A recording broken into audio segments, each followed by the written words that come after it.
Estás a punto de subir al tren de lo insólito y aún tenemos un billete para ti.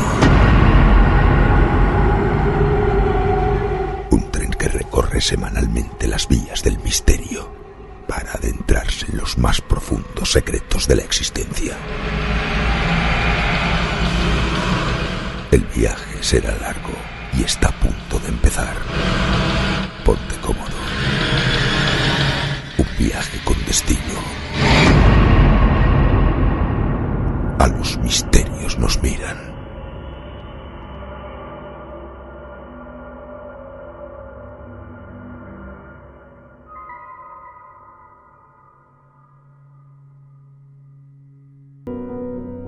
La mente y la muerte son dos conceptos abstractos que nos acompañan desde el mismo nacimiento hasta el último de nuestros días. Son un enigma que ni la propia ciencia ha sido capaz de desentrañar aún. ¿Qué hay después de fallecer? ¿Qué hay en nuestro interior que nos convierte en humanos y que muchos conocemos como alma o consciencia? Son dos preguntas sin respuesta, dos preguntas que lo son todo y que, sin embargo, ni siquiera sabemos cómo se han de contestar. Mente y muerte se unen además en un tercer contexto más abstracto aún si cabe, las experiencias cercanas a la muerte, o ECM, inexplicables vivencias en las que la mente y la muerte se unen de una forma que no somos capaces de comprender. Más de 700 páginas de profunda investigación son las que componen el trabajo del que vamos a hablar hoy, centrado en esos dos conceptos de muerte y mente, que nos presenta su autor, el doctor José Miguel Gaona, con su libro El Límite. Comenzamos. Tras un accidente de moto grave y el diagnóstico de fractura de cráneo, en el hospital salí de golpe de mi cuerpo con una fuerza que me arrojó hacia la pared. Allí me quedé flotando. Girando lentamente, comencé a subir por ella muy despacio. Luego más deprisa. Sentía miedo. Me preguntaba si no sería todo un puro sueño. Vi la cama muy abajo y a mi madre sentada en la cabecera. Sabía que era ella, pero yo solo distinguía las sombras y los colores, su rostro no. Entonces me di cuenta de que subía hacia una luz que parecía una puerta redonda y se iba haciendo más grande. Yo pensaba, si entro en esa luz, no voy a encontrar la salida. Era un ser de luz, llevaba capucha como un hábito. No tenía cara y quería darme la mano para pasar. Entonces sentí terror y grité, ¡mamá! En ese momento caí y volví a entrar en mi cuerpo, que se cerró herméticamente. Este es uno de los impresionantes testimonios que el doctor José Miguel Gaona recoge en este nuevo trabajo que nos presenta hoy.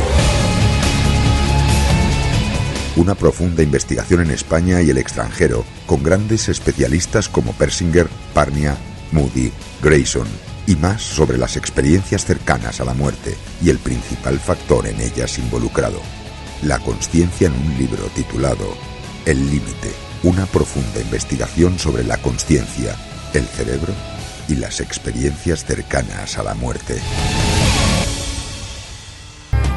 Muy buenas noches, amigos, bienvenidos a una nueva edición de Los Misterios Nos Miran, una edición absolutamente Gaona, y hablamos de estas experiencias cercanas a la muerte.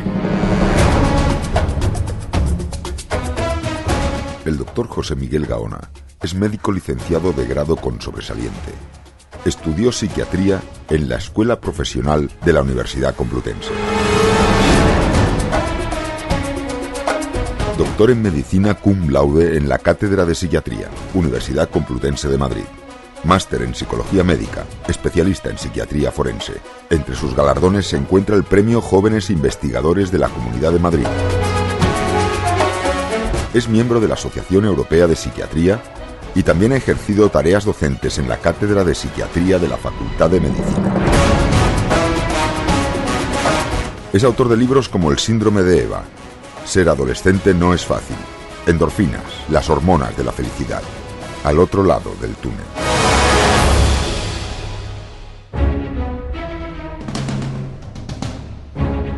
Ha sido director de la revista Educar Bien, Niños, exasesor técnico del Defensor del Menor de la Comunidad de Madrid y responsable del área de salud mental en la guerra de Bosnia para la ONG Médicos del Mundo.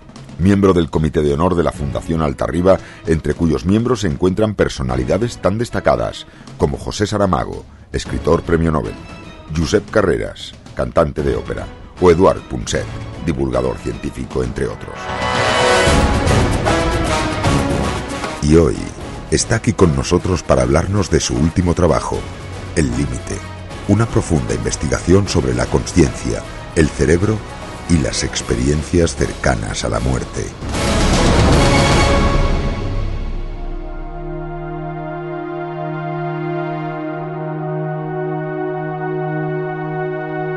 Y como no podía ser de otra manera, es para nosotros un auténtico placer tener al doctor José Miguel Gaona aquí en Los Misterios Nos Miran. José Miguel, muy buenas noches, muy buenas tardes allí.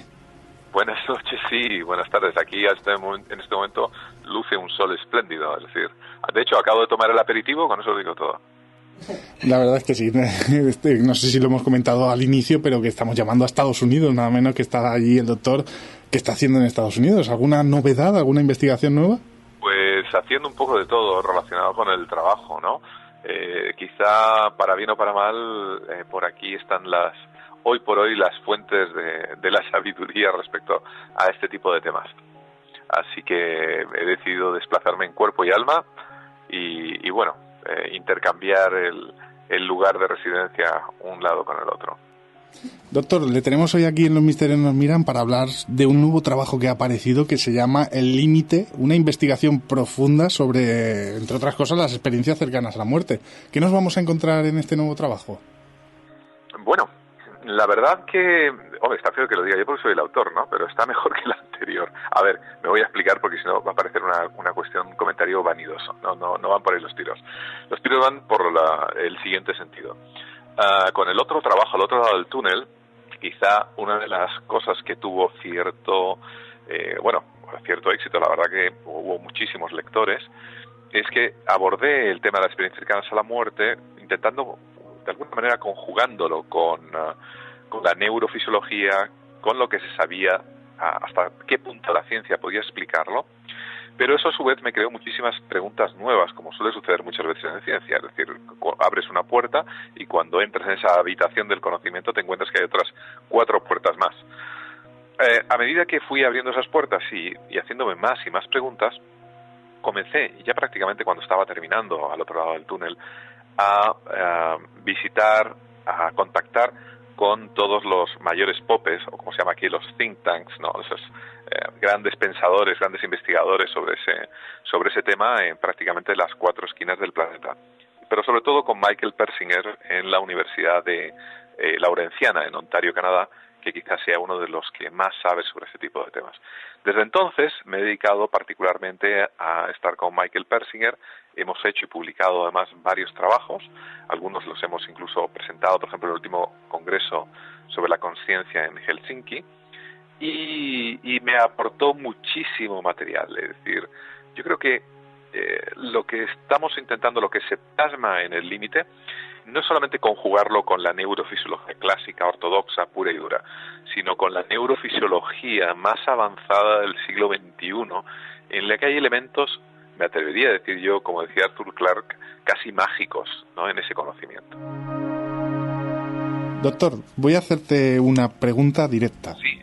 ¿Qué es la muerte? Bueno, yo creo que hay varias maneras de definirlo, ¿no? Para los médicos es obviamente cuando cesa cualquier tipo de actividad vital, pero particularmente la cerebral. Pero curiosamente, eso también se puede poner en entredicho. Por ejemplo, uno de mis compañeros, amigos, Sam Parnia, que está además aquí justamente en el Stony Brook Hospital, a pocos kilómetros de donde me encuentro, afirmaba hace relativamente poco que muchos, o más de la mitad, las 3/4 partes, creo recordar, un ejemplo, de los que murieron en el famoso hundimiento del Titanic se habrían salvado aplicando las técnicas nuevas. Es decir, de alguna manera, aunque estaban aparentemente muertos, volvieron a la vida. En El Límite justamente abordo este tipo de cuestiones en uno de los capítulos que me parece tremendamente interesante en relación a cómo se está diagnosticando actualmente la muerte, qué problemas tiene este tipo de diagnóstico, cómo se diagnostica incluso por parte de médicos, un ejemplo de otras religiones, musulmana, por ejemplo, en la que se aborda también el tema de los trasplantes. la muerte es cuestión obviamente fundamental para poder tocar ese otro tipo de cuestiones. Para mí realmente es quizá el momento, el punto del no retorno, desde el punto de vista físico, en el que se pierde esa maravillosa conjugación de soma y psique, en el que el cerebro ya no puede dar vuelta atrás y la consciencia, tan solo desde mi punto de vista en apariencia, desaparece como la conocemos hoy en día con ese cerebro. Pero digo, parece, ¿no? La conciencia vive a la muerte, perdón. Bueno, algunos justamente también de los capítulos del límite van orientados en ese sentido para intentar probar que nuestra conciencia va más allá de lo que es el cerebro, al menos como lo conocemos hoy en día. Por eso que en algunos de ellos, por ejemplo, abordo temas como la microtelequinesia, que no es otra cosa que la influencia de nuestra conciencia sobre estructuras a nivel atómico o molecular, en otras palabras, cómo podemos modificar la materia con nuestra mente. Aborda temas como es la sincronización de conciencias. De hecho, se acaba de publicar ahora, hace prácticamente 10 días, uno de los últimos estudios en los que participé, en esta ocasión como conejillo de Indias, he de decirlo, en el que enlazamos conciencias desde sitios tan distantes como Madrid y Berlín, pero no Madrid y Berlín entre ellos, sino Madrid y Berlín con Ontario, Canadá, es decir, más de 6.000 kilómetros, y encontramos, eso lo hicimos con una serie de toroides, que son para que nos entiendan los oyentes, una especie de bobinas que se ponen alrededor de la cabeza, que se sincronizan con ayuda de un ordenador. Se pone esa misma bobina en otra persona en Ontario. Ninguno de los dos además sabe nada del otro, ni qué sexo es, ni qué edad, ni absolutamente nada. Y comienza esa sincronización, nunca mejor dicho, transatlántica. Entonces hemos observado, por ejemplo, que que hay picos en los electroencefalogramas que coinciden perfectamente con esa sincronización. ¿Qué puede explicar eso para el oyente? A lo mejor puede creer que es algo muy complicado. Lo que estamos intentando de alguna manera es dilucidar si dos o más conciencias pueden comunicarse a través de la distancia. La distancia, en principio, no debería de suponer ningún problema. Es decir, daría exactamente igual 20 metros. De hecho, en Sudbury lo hicimos al principio con 100 metros, luego con 40 kilómetros y finalmente con 6.000 kilómetros. En este enlazamiento de conciencias lo que intentamos probar es cómo, una vez más, la conciencia excede esos límites del cerebro y, por lo tanto, tiene improntas electromagnéticas en derredor, es decir, no reside solo y exclusivamente ahí, sino que tiene una proyección y además de rebote explicamos o podríamos intentar generar algún tipo de hipótesis acerca de cómo, por ejemplo, hay personas, sobre todo cuando hay vínculos afectivos muy importantes entre unos y otros, que esa típica imagen, historia que hemos escuchado tantas veces de que una madre o un amante o un marido o una mujer sabe que algo malo, por ejemplo, le está pasando a ese ser querido en la distancia de manera prácticamente instantánea. De hecho, el propio inventor del electroencefalograma comenzó así, no sé si lo sabéis, su invento. Es decir, estamos a finales del siglo XIX y Hans Berger nota una tarde determinada que su hermano, que se encontraba en una guerra de las tan abundantes en aquella época, bueno, casi igual como ahora, que creía que le había sucedido algo malo, telegrafía a su hermano y su hermano le contesta: oye, ¿cómo sabías que en ese momento, a esa hora me había pasado? Justamente me hirieron gravemente de tal y tal manera. A partir de ahí Hans Berger comenzó la investigación de esas supuestas energías, que en aquel entonces, he de decir que lo llamaban despreciativamente, con bastante desprecio, la parapsicología, etcétera, etcétera, pero halló que es verdad que el cerebro producía ondas eléctricas debido a su actividad, y que yo, que soy bastante aficionado a las hemerotecas, consulté periódicos de principios del 20, incluso hasta relativamente avanzado, estamos hablando de la Primera Guerra Mundial, 1914, 18, etcétera, y Berger era el hazmerreír de las mentes más brillantes de Europa en aquel entonces. Todo el mundo decía que eso era imposible, que cómo iba a tener el cerebro electricidad, que lo que habría captado sería algún tipo de, pues no sé, algún tipo de contaminación eléctrica del ambiente, pero que en ningún caso el cerebro puede tener electricidad. Luego, obviamente, se ha demostrado que claro que el cerebro tiene electricidad. Y se sigue estudiando además de esa manera. Los últimos estudios, por ejemplo, apuntan a que muchas veces los electroencefalogramas tan solo captan ondas cerebrales muy, muy superficiales, cosa lógica porque tiene unos electrodos que se adhieren, como sabéis, encima del cuero cabelludo. Por el contrario, hay otro tipo de electrodos que se utilizan en neurología experimental que se introducen como si fuesen agujas dentro del propio cráneo y del cerebro que captan otro tipo de actividad que el electro normal no recoge. Bueno, con toda esta historia lo que quiero decir es que la ciencia va evolucionando y va descubriendo multitud de cosas, y lo que un día era algo increíble, al poco tiempo se convierte en algo muy vulgar, ¿no? ¿Quién nos iba a decir hace pocas décadas que las úlceras de estómago eran provocadas por una bacteria? Cuando lo que te decían era que casi siempre era por estrés, ¿no? Entonces, José Miguel, lo que estamos quizás avanzando y sabiendo es que esas posibles ECM en realidad no es así. La persona en realidad no está muerta, sino que el cerebro sigue trabajando a una velocidad mucho menor, quizás no es captable por los aparatos que tenemos, pero que su consciencia en realidad sigue ahí de alguna manera, sigue vivo, y por eso se dan esos casos. Sí. De alguna manera, sí. Lo que se está intentando averiguar es realmente el momento exacto, o lo más aproximado, a cuándo ocurren esas experiencias conscientes cercanas a la muerte. Es decir, ese es uno de los problemas en la investigación. Ocurren justo antes de morir, ocurren justo durante la muerte. ¿Cuándo ocurren? ¿No? Porque no hay una manera de datarlas especialmente. Justamente a final de este mes, el día 31 de octubre y 1 de noviembre, tenemos una reunión en Madrid, lo podéis ver en Proyecto Túnel, proyectotunel.com, en el que viene, por ejemplo, entre otros, Pim van Lommel. Pim van Lommel es un cardiólogo bastante conocido, holandés, que se ha dedicado a hacer electrocardiogramas, electroencefalogramas, y supuestamente corrobora este hecho de que hay personas que en un momento determinado aparentemente se encuentran muertas y que sin embargo siguen existiendo, siguen dándose vivencias durante esa supuesta muerte, cuando todo el mundo se imagina que tiene delante un cadáver. Doctor, a mí me gustaría hacerle una pregunta, buscando información acerca pues del libro o de diferentes entrevistas que le han realizado. Una que le realizaron en El Mundo y que me voy a apropiar, no sé quién es el que se la realizó, pero que me gustaría trasladársela a la radio porque me parece apasionante y muy interesante. Y es la siguiente pregunta. Dígame. ¿Qué tiene que ver estar cerca de la muerte con estar muerto? Sí, imagino que se refiere justamente en relación a las experiencias cercanas a la muerte, ¿no? Sí, correcto. Es un claro, encuentro digital que tuvo en El Mundo y trata este tema, y me parece una pregunta muy interesante. Sí, sin lugar a dudas. Además, yo también, es una de las vías de investigación.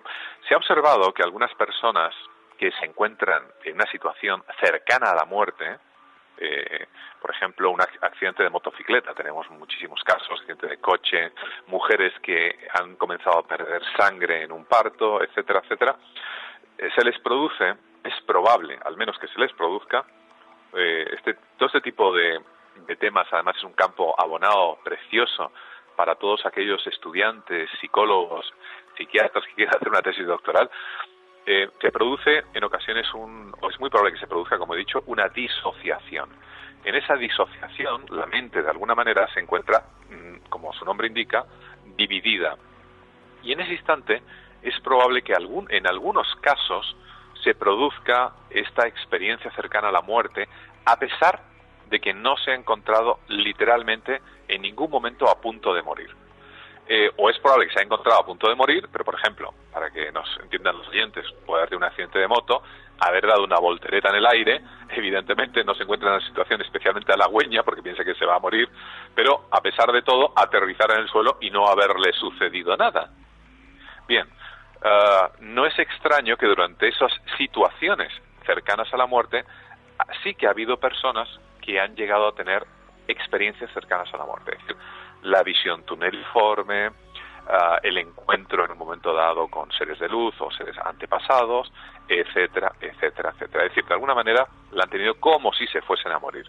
Y también, para honrar a la verdad, hay personas que de verdad se han encontrado en situaciones cercanas a la muerte, como he dicho, hemorragias, infartos, cualquier tipo de accidentes, etcétera, y sin embargo no han tenido experiencias cercanas a la muerte, es decir, no han visto el túnel, no han visto tampoco a estos antepasados, etcétera, etcétera.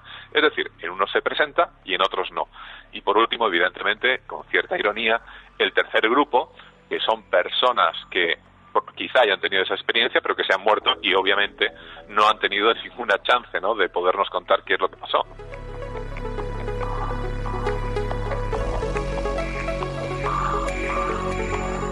Doctor, yo le voy a hacer una pregunta porque ¿qué dificultades puede tener todo este estudio de, digamos, cuando una persona fallece o está a punto de fallecer? ¿Qué dificultades hay? Porque, claro, no es muy normal que alguien esté falleciendo dentro de una máquina de una resonancia magnética. Puede tener tanto problemas morales o problemas... ¿Cómo se estudian todos estos casos y cómo se va avanzando y qué dificultades se encuentran? Sí, realmente ahí eso es lo que usted acaba de decir, de poner a alguien en una máquina de resonancia.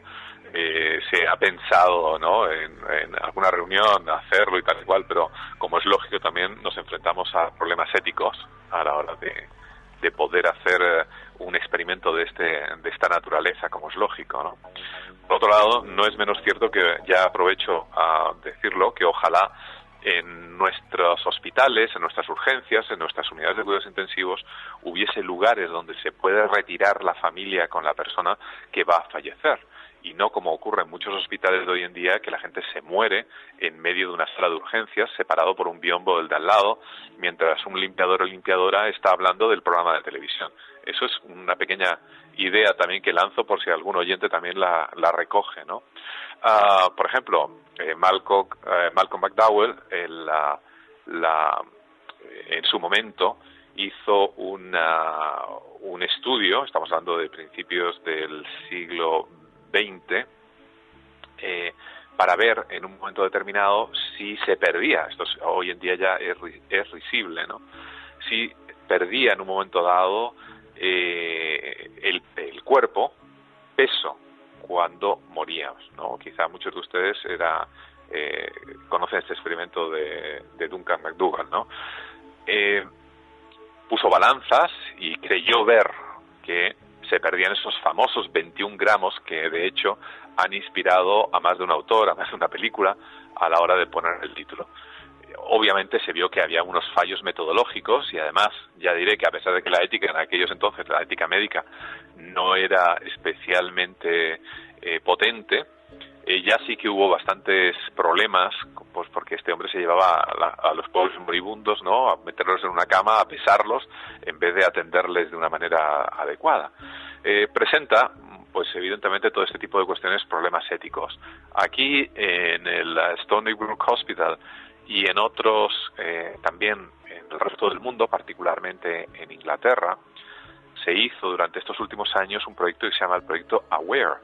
En el proyecto AWARE, dirigido justamente por Sam Parnia, se colocaron pantallas en el techo de las unidades de resucitación, pantallas que miraban hacia arriba, de manera que cualquier persona que estuviese caminando por el suelo no pudiera ver el contenido de dichas pantallas.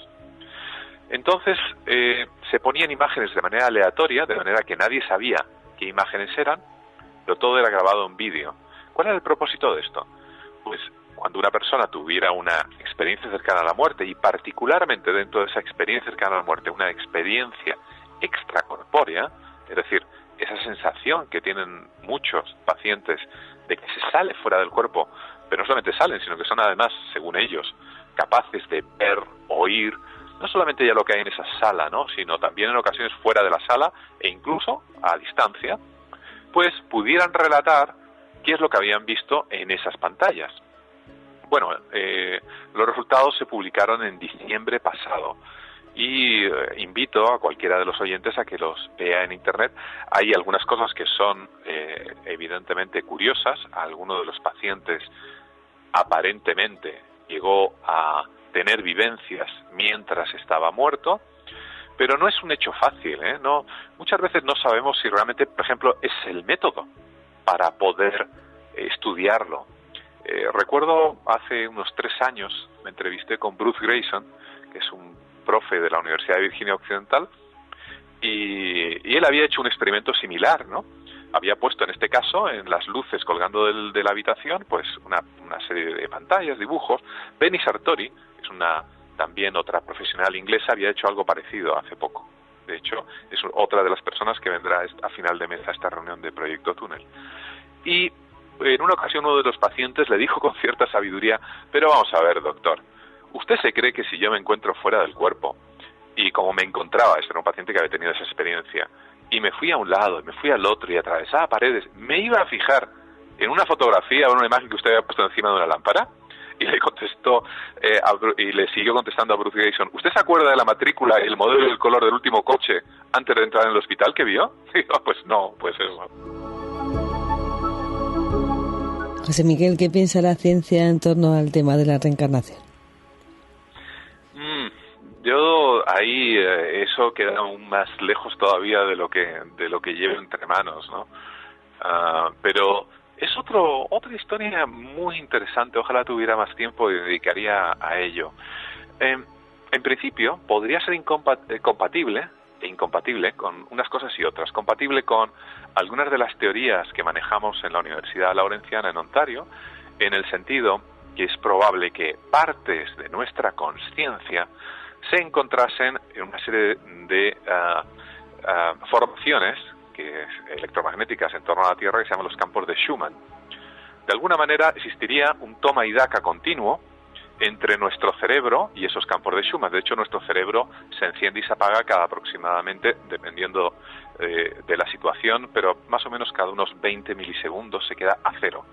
Y de repente, como que se recarga otra vez. Nosotros no lo notamos, de la misma manera que tampoco notaríamos, por ejemplo, una luz estroboscópica que se apagase y se encendiese tan rápido que no viésemos, evidentemente, las intermitencias, ¿no? Como ocurre, por ejemplo, con los fluorescentes, que se apagan y se encienden, pero tú prácticamente no llegas muchas veces a percibirlo. Sería compatible con ello, digo, porque se podrían dar casos en los que esas estructuras de consciencia podrían de alguna manera afectar o ser retomadas por otros.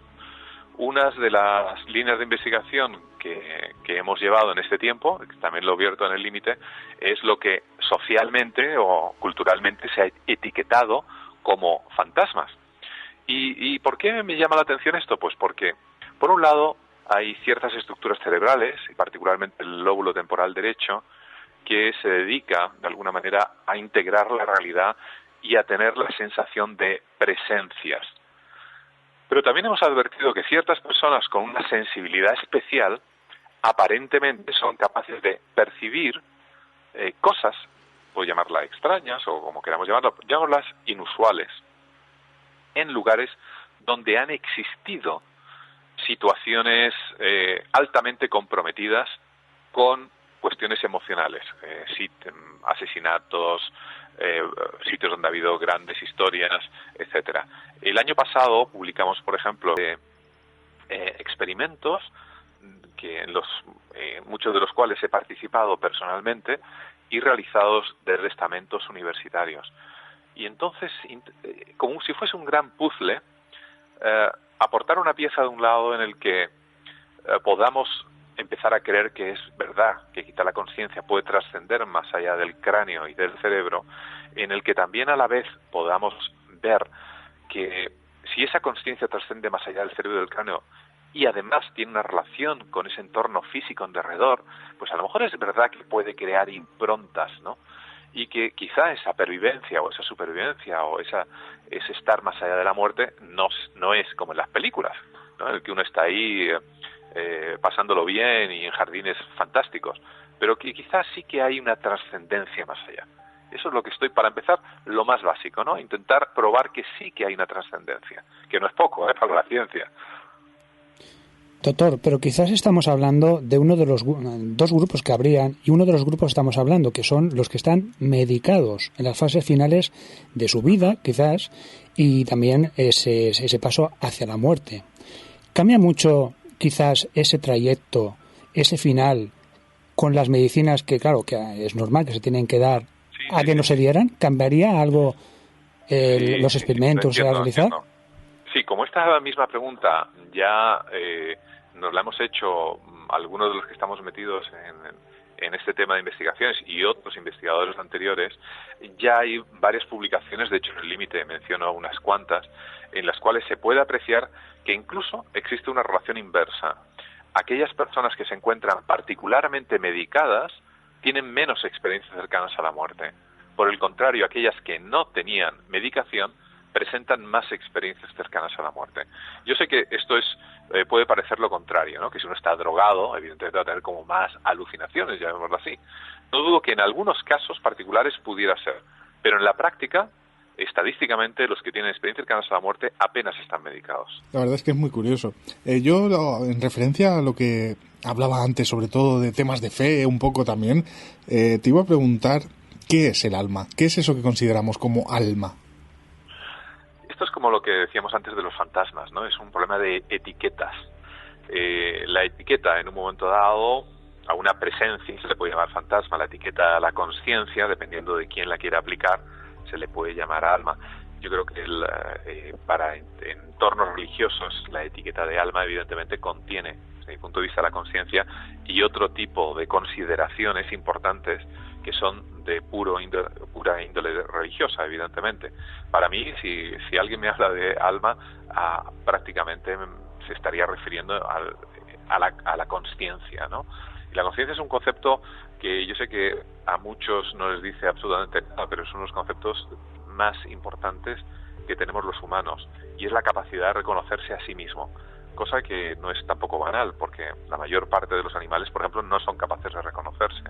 Y a medida que uno se reconoce a sí mismo, y ya entramos casi en términos de filosofía, tiene que ver con adquirir esa conciencia, valga la redundancia, de la propia existencia, es mirarse en un espejo. Y mirarse en un espejo justamente es uno de los test que se les suelen hacer a los animales para ver si se reconocen, ¿no? Es una cuestión mucho más rica de lo que pudiéramos imaginar. Y diré a este respecto que justamente las personas con las que trabajo en la Laurentian University, y es una tendencia cada vez mayor, no solamente han estudiado psicología, muchos han estudiado psicología, una combinación de psicología, filosofía y, por ejemplo, matemáticas, altas matemáticas, física también. Esas 4 carreras suelen conjugarse para poder entender todos los aspectos, ¿no?, que envuelven a este tipo de cuestiones. Aparte de lo que investigáis, los experimentos que realizáis y un poco al margen de la ciencia, quizá también quieres que se sepa que quizá el mensaje de los testigos de las ECMs son de esperanza, pensando que en ese después de fenecer nos espera algo mejor. Bueno, evidentemente quizá muchas personas abriguen esta idea. Es un mensaje positivo, un mensaje tranquilizador de alguna manera, no lo dudo, ¿no? Como si fuese un bálsamo en el que uno pudiera refugiarse de esa nada, ¿no? Al ser humano además le es muy difícil, por no decir imposible, imaginar lo que es la muerte, porque imaginar la nada va en contra de la propia naturaleza de la psique humana. Es un concepto difícil de manejar, la negrura de la desaparición. Sí, es probable que, aunque este tipo de cuestiones fuesen ciertas o falsas, no es menos cierto que hay un componente digámoslo así, que anima a que muchas personas quieran creer en ello, ¿no? No lo dudo. Estamos intentando ver hasta qué punto esa creencia, ese deseo, tiene algún tipo de materialización. Y no es fácil saberlo por multitud de cuestiones, entre ellas otro de los capítulos del libro que abordo es la construcción de la realidad. Nos encontramos encerrados dentro de un cerebro con nuestros contados 5 sentidos y se nos pierde muchísima información de lo que sucede alrededor. Es decir, el mundo no es como evidentemente nosotros creemos, es distinto. ¿Hasta qué punto es distinto? Pues eso es lo que estamos intentando ver. Tampoco sabemos si realmente es el método correcto para medirlo, ¿no? Por ejemplo, conversando con Dean Radin del Noetic Institute de California el año pasado, y hablando de las máquinas estas de RNG o que generan números aleatorios, nos planteamos si quizá, aunque habíamos obtenido resultados, si era el mejor método para estudiarlo. No lo sabemos. Sabemos que se encuentran resultados, a lo mejor es otro el método que se tiene que utilizar, ¿no? Tampoco hay muchísima gente estudiando ese tipo de cuestiones como para hacer un debate tremendo. Dean Radin, por ejemplo, ha cambiado en este último año los generadores de números aleatorios por haces de láser, en el que expertos en meditación provocan desviaciones en ese haz de láser. Además, hay unos estudios excelentes que ha presentado en este último año, y una vez más se muestra cómo nuestra consciencia tiene esa interacción con la materia fuera del cerebro. Es que es una de las claves para entender, una pieza fundamental para entender de lo que estamos hablando, ¿no? Si logramos probarlo, y estamos, yo creo, en ello prácticamente. Para Dean Radin, por ejemplo, siempre dice, yo es que ya no puedo probarlo más, ¿no? Y algunos otros compañeros del grupo TAR, al que pertenezco, que lo podéis ver en tar.org, piensan exactamente lo mismo, ¿no? Ya lo hemos, el postulado ya lo hemos probado un montón de veces. ¿Cuántas veces más queréis que lo probemos, no? Otra cosa es que haya científicos en ocasiones muy escépticos, y el 99%, y lo digo por experiencia propia, no ha leído, y subrayo, no ha leído ni un solo artículo científico respecto a esto, y se dan el lujo de opinar, ¿no? Eso fastidia bastante, porque existe un desconocimiento. Por supuesto que esto no se aprende en la universidad, no te enseñan nada, y tienes que currártelo tú, ¿no? Desde que empezaste con este tipo de trabajos, a estudiar también las ECMs e incluso a participar en programas de, pues como Cuarto Milenio, que tienen relación con los fenómenos paranormales, ¿ha cambiado tu manera de ver estos mismos, los fenómenos paranormales, ese otro lado? ¿Eres más escéptico o menos? No, lo que sucede en este tipo de cosas es que es un tema muy atractivo también para embaucadores, para en un momento dado personas que puedan intentar adquirir cierta relevancia diciendo que les ha sucedido o cualquier otro tipo de cuestiones, ¿no? Lo que no quita que haya ciertos casos en que haya ocurrido algo que merece la pena estudiarlo. Entonces, lo que me he dedicado es justamente en estos años a ir a sitios, a ver cosas, qué es lo que sucede, por qué sucede, en qué situaciones ocurren ciertas cuestiones y en qué otras no ocurren, ¿no? Me he llevado muchísimas sorpresas. Yo creo que es un campo que hay que seguir investigando muchísimo, pero sí que he encontrado cosas, sin lugar a dudas. Es decir, no me arrepiento para nada. Hoy por hoy, al menos, no me arrepiento para nada. Al revés. Lo que pasa es que hay que quitar ciertas estructuras, ciertos vicios de conocimiento que uno tiene en la cabeza y abrirse, ¿no? Abrirse a esas otras, no digo ciencias, porque esto es totalmente científico también, sino otras hipótesis, otros postulados, que creo además es justamente lo que debe de conducir a cualquier científico, estar abierto de mente, ¿no? Si no, seguiríamos pensando que la Tierra es plana. Por ejemplo, aquí en Estados Unidos, en Canadá, a veces he contado como en España, cuando hemos ido a hacer alguna reunión de personas que les gusta este tipo de temas, yo encuentro que a veces hay algunos personajes también que son un tanto pintorescos, ¿no? Pero tienen todo el derecho de contar lo que ellos creen que es su verdad, y ha ocurrido en España más de una vez. Empieza la universidad a recibir correos electrónicos de grupos de científicos ortodoxos que dicen que eso hay que evitarlo, que hay que prohibir esa reunión. Cuando lo cuento aquí, no se lo creen, no pueden imaginar que un sitio abierto como una universidad al final ceda a presiones del tipo que fuese, cuidado, de un lado o de otro, para vetar la palabra y el pensamiento a otro grupo. Aquí es inimaginable. Es inimaginable que quedan con la boca abierta cuando cuento este tipo de cosas. Y, yo también quedo muchas veces un poco con cierto sentido, ¿no?, de vergüenza ajena, porque es totalmente anticientífico. Michael Persinger, que es uno de los más grandes científicos relacionados con esto en la actualidad, lo podréis haber visto en el programa este de Morgan Freeman sobre el universo en más de una ocasión. Siempre comienza sus clases con una frase. Todas las clases que da a los alumnos nuevos que llegan, les dice: no importa lo descabellado que ustedes, la idea descabellada que ustedes puedan aparentemente aportar. Si ustedes creen en ella, exprésenla. Nosotros la discutiremos y veremos cómo puede ser eso veraz o no es veraz. Pero lo primero que te dice es: vamos a tener la mente abierta, totalmente abierta. Y por el contrario, en ocasiones me da la impresión de que la Inquisición se encuentra en su mejor apogeo en algunos sitios. Sí, precisamente comentaba ahora fuera de micrófono y es muy rápido que un compañero nuestro que trata temas de ovnis y tal, le invitaron a una charla y por una de estas presiones, nuestro compañero Fernando Domínguez, pues no pudo ir y le llamaron un día de antes que no iba a ir a esa charla porque bueno, por las presiones. Entonces, entendiendo perfectamente lo que comenta. Pues eso, exacto. Es una postura totalmente científica. Vamos a ver. Tú puedes hablar sobre lo que te dé la gana en una universidad, porque es un sitio justamente, es el crisol de la libertad del conocimiento. Si no te gusta el tema de los ovnis, no te gusta el tema de lo que sea, pues no vayas. No te preocupes que cuando no haya nadie en la sala, el pobre conferenciante o la hace solo o se larga a su casa y dice no vuelvo nunca más. Pero si hay interés, ¿cuál es el motivo por el que en un momento determinado a algunos grupos les fastidia esto? Pues no vayas. Yo no voy a muchas conferencias porque es una tontería. Pero bueno, por supuesto que defiendo el derecho de aquellos que quieren decir alguna tontería a hacerlo, porque yo no soy nadie para vetarles. Claro, totalmente de acuerdo. Doctor, al hilo de la pregunta que te hacía anteriormente, te voy a preguntar qué te pasó en Almería. Ya sé que te lo pregunta todo el mundo, pero con todo lo que hemos comentado hasta ahora, ¿qué te pasó en Almería?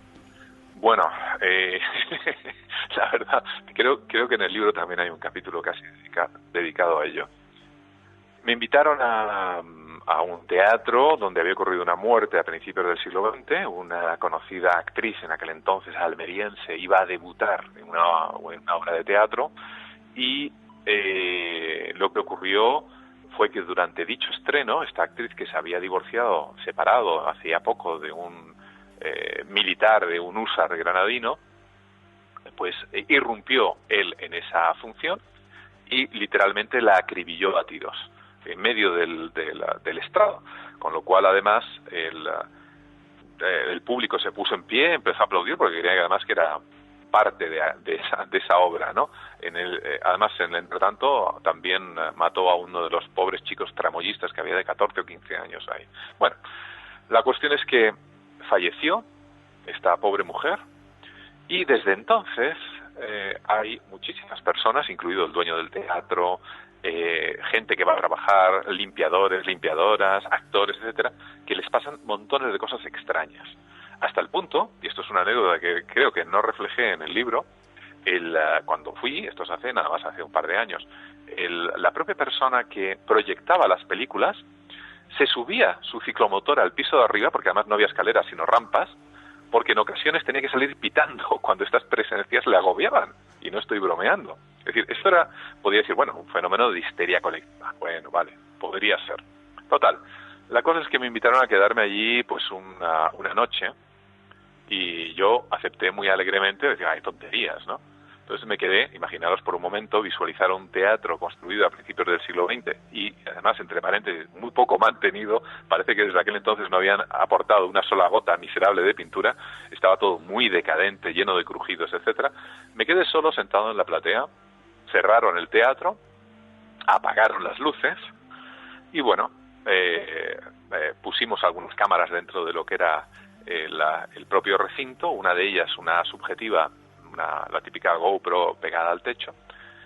Y ¿cuál no sería mi sorpresa cuando al cabo de un rato comencé a notar una presencia muy importante detrás mío a la izquierda, cosa que no es extraña, entre paréntesis, porque soy diestro y esto tiene que ver además con las dominancias de los hemisferios. Bueno, hasta ahí me pareció un tanto sorprendente. Digo, pero bueno, es mi propio cerebro, evidentemente, que lo está produciendo. Me levanté, fui caminando, noté cómo esa presencia aparentemente venía detrás mío. Hasta ahí tampoco nada. Yo seguía diciendo, bueno, pues esto es mi cerebro que me sigue ahí, dale que te pego. Bueno, no pasa nada. Pero la sorpresa fue, bueno, hay varias sorpresas. Una de ellas es que me fui por detrás del telón que cerraba el escenario. Y cuál no sería, ahí sí que es verdad, mi sorpresa, cuando de repente esos 3 escalones que separaban todo lo que es la platea del escenario, crujieron detrás mío como si alguien fuese subiendo, hasta el punto que cogí una radio, tenía una radiotransmisor y pregunté si alguien había entrado al teatro. Me dijeron, no, sigues ahí solo.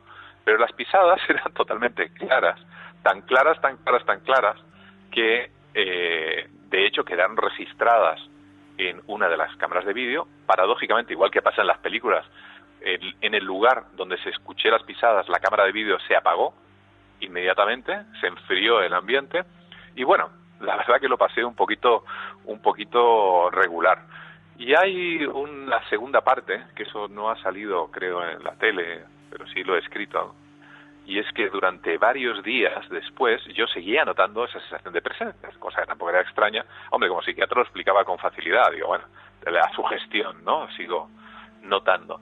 Pero escuchaba pequeñas sílabas o voces cuando ya estaba en casa en Madrid, como, tú, muy bajito. Bueno, nada, sugestión, esto es pura sugestión y nada, no hacía el más absoluto caso. Pero unos 6-7 días después de aquella experiencia, me encontraba por la noche ya lavándome los dientes y tal y cual, y de repente escucho prácticamente en la misma puerta, digo, otra vez. Total, que salgo del cuarto de baño lavándome los dientes, estaba mi mujer ahí fuera, al otro lado, estaba viendo la tele, y de repente se me acerca. Yo no había dicho a ella absolutamente nada para no meterla miedo ni sugestionarla de lo que me sucedía. Me mira a los ojos y me dice, vamos a ver, Miguel, tú has escuchado lo mismo que yo, ¿verdad? Porque desde que has vuelto de Almería, todos los días estoy escuchando como pequeñas sílabas o pequeñas voces, y te acaban de llamar, ¿o no es así? Y yo, pues mira, te tengo que confesar que sí, también lo estoy escuchando todo el tiempo. Bueno, sería una coincidencia o no, pero esa es la anécdota, ¿no?, de lo que sucedieron durante unos días. Y a propósito, le comenté justamente a Persinger, porque 15 días después estaba en Canadá, le dije, oiga, profe, mire lo que me ha pasado en el Teatro de Almería. Y fíjate, este señor que ya tiene su edad y lleva décadas y todo este tipo de cosas, me dice con toda seguridad, me dice, oye, Miguel, ¿por debajo de ese teatro hay alguna corriente subterránea o algún túnel? Iba a decirle que no, cuando de repente recordé que justamente por el teatro en Almería cruza toda la ciudad un túnel construido en la Guerra Civil Española. ¿Y cuál era el origen de esa pregunta? Pues muchas veces, cuando existen túneles, corrientes de agua, etcétera, hay perturbaciones bastante importantes en el electromagnetismo de la propia corteza de esa zona. Y eso en un momento determinado activa una serie de cuestiones que, como si fuese recuperar una fotografía antigua, uno vuelve a revivir ciertas cosas. Es decir, el lóbulo temporal lo afecta. De hecho, una de las líneas de investigación en la Universidad de Laurenciana es un ejemplo dentro de ese ámbito, la influencia de las tormentas solares sobre ese tipo de cosas. Hemos observado también, uno de mis compañeros, por ejemplo, acaba de publicar hace 2 o 3 meses cómo ciertas cuestiones relacionadas con la conducta, con sensaciones, aumentan cuando hay una tormenta solar. Y estadísticamente así lo ha comprobado, haciendo un estudio retrospectivo de los últimos 20 años en Canadá. Por lo tanto, de alguna manera, lo que te pasó en Almería tendría una explicación más racional y más normal que no paranormal, ¿no? Por lo que entiendo con lo último que comentas. Claro, sí, no. ¿Sabes lo que sucede? Que cuando lo explicamos con ese tipo de parámetros científicos, de repente elevamos lo que hasta ahora era paranormal al estatus de científico y normal. Pero cuidado, si te fijas bien, dentro de una serie de vectores que hasta ahora han sido totalmente anormales.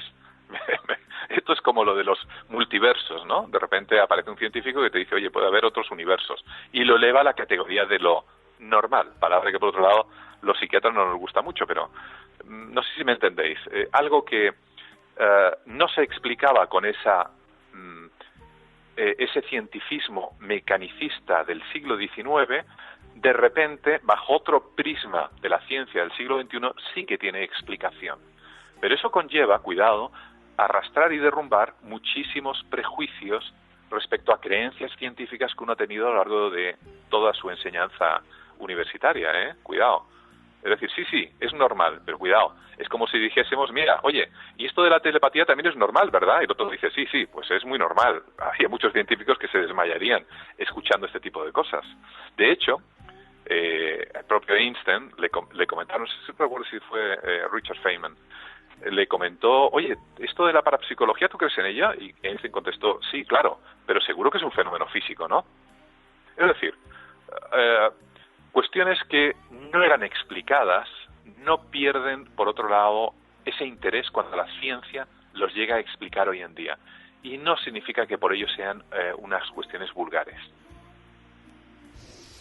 Volviendo un poco al hilo de en el límite, ¿podrías explicarnos algún caso de los que reflejas en el libro que te haya marcado quizá más que los demás?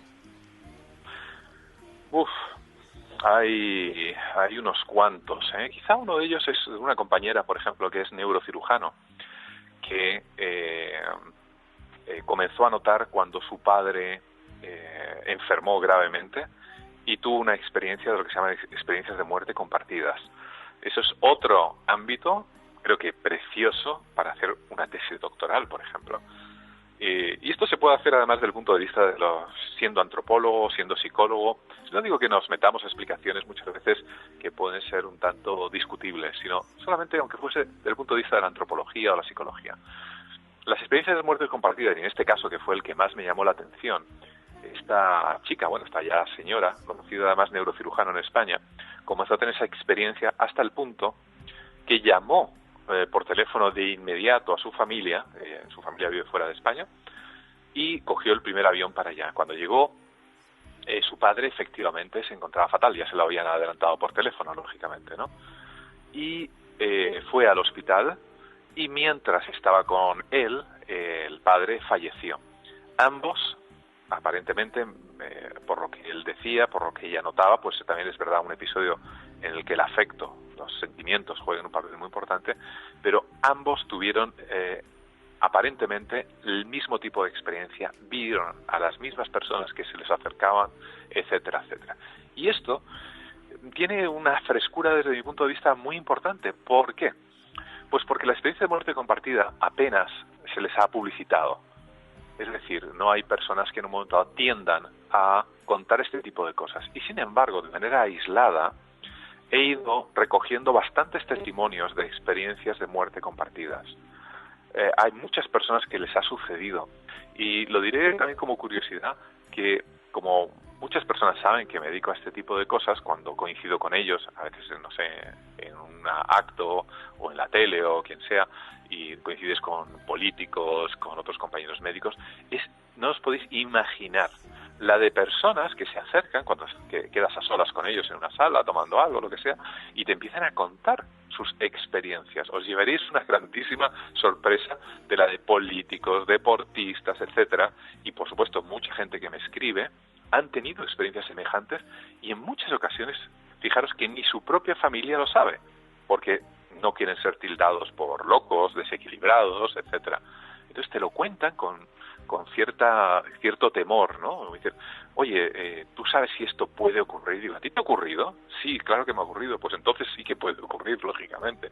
De hecho, en Proyecto Túnel, que es el grupo que tenemos en Facebook, descubrimos, después de empezar a acumular miembros, digamos ahora mismo 10.000 y pico personas, que era un sitio tremendamente terapéutico, porque muchas personas que habían tenido experiencias cercanas a la muerte, experiencias que en principio la ciencia al día de hoy no explica o se la da fatal explicarlo, pues tienen ese lugar de encuentro donde compartir su experiencia y no se encuentran pues como si estuviesen locos, desequilibrados, mal de la cabeza, etcétera, sino que de alguna manera, y esto ocurre por un fenómeno interesante, lo que es la integración de la realidad, la integración de lo que sucede fuera y dentro de nosotros, es de aproximadamente unos 40 milisegundos. Es decir, en el fondo, nosotros todos siempre vivimos en el pasado. Estamos retardados un poquito, porque nuestro cerebro tarda un ratito, igual que muchas veces cuando en la tele veis que hay un retorno, ¿no? Que el sonido le llega tarde al periodista que está ahí en directo, y luego el sonido del periodista nos llega también a nosotros un poquito más tarde. La construcción de la realidad está retrasada, por lo tanto, cuando muramos no vamos a ser capaces de integrarlo y no vamos a ser capaces de ser testigos de nuestra propia muerte. Por lo menos ahí tenemos un factor para alguien que se le pueda quitar el miedo, al menos por lo menos de la experiencia, ¿no? No a poder sentir, anda, me acabo de morir, es imposible. Hoy por hoy que se sepa es imposible. Ahora, yo creo que tenemos que ser ciertamente optimistas porque, y es mi campo de investigación, porque creo que las cosas no son como parecen. No sé exactamente cómo son. Ahí está la gran duda, ¿no? Pero cada vez hay más científicos que creemos que tenemos una idea equivocada, por un lado, de lo que es la realidad, que es donde nos encontramos inmersos, de lo que es, por ende, la vida, y, por supuesto, al no tener una idea acertada de lo que es la realidad y la vida donde nos encontramos insertados, tampoco creo que sea real la idea de la muerte, al menos como la conocemos hoy en día.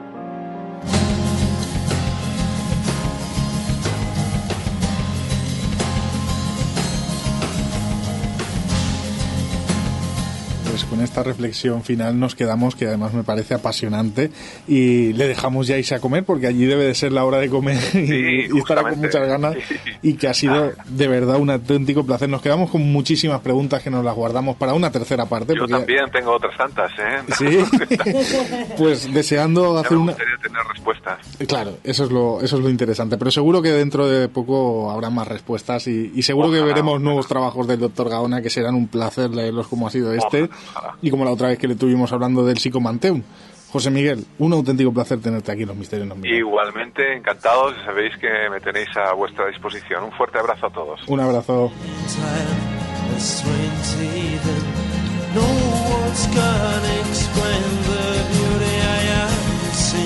Bueno, después de escuchar al Dr. Gaona, vamos a pasar a unos consejos muy rápidos, donde escucharéis unos anuncios, unos consejitos, y nos vamos a conocer ese desconocido, al menos para mí, mundo de los vikingos.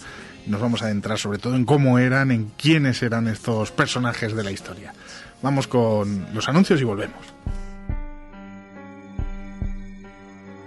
Bienvenido al canal La Voz de las Tinieblas. Juntos viajaremos a los confines del mal a través de los microaudiorelatos del horror. Apaga la luz, sube el volumen y abre el teatro de tu mente. Desearás no haberte cruzado en mi camino.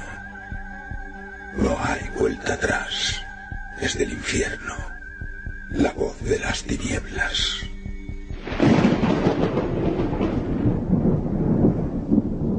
Ya nos conoces, ya nos disfrutas. Ahora es hora de interactuar con nosotros. Oh my god, what the fuck?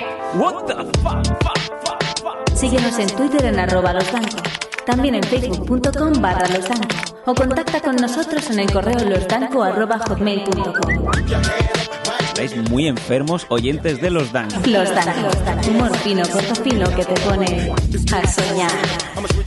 Vamos, te voy a dar el bajón. Háblame de tu nuevo libro. What the fuck?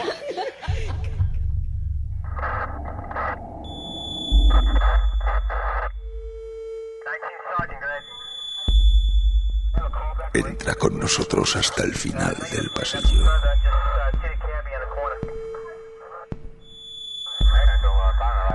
Te alumbraremos con la tenebrosa luz de nuestras velas. Proyecto Misterio. Visitantes de lo insólito.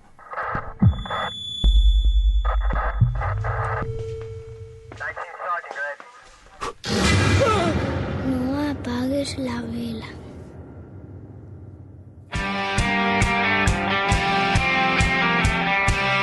Click Formación 360 es la academia de marketing digital que te prepara formándote en los nuevos perfiles más demandados del mercado laboral actual. No te lo pierdas y aprovecha nuestras ventajas para ayudarte en el camino hacia tu futuro profesional. Con nuestros cursos, tanto online como presenciales, y gracias a nuestro campus virtual, podrás realizar tu formación al ritmo que más adapte a ti y con total flexibilidad. También confeccionamos cursos a medida adaptándonos 100% a tus necesidades e inquietudes.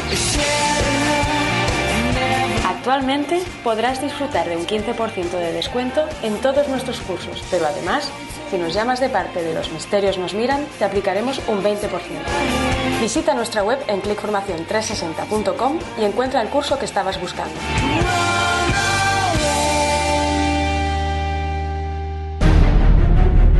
Desde tiempos inmemoriales se han forjado miles de leyendas y mitos.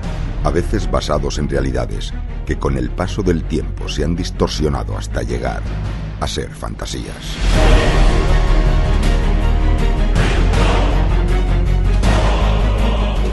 Pero estas fantasías son de vital importancia para comprender la historia y cultura de cada civilización. Son su alma. En un viaje donde la realidad se confunde con el mito y el mito con la realidad, y lo que está a punto de comenzar es su historia. Más allá de la historia, con Cristóbal Martínez.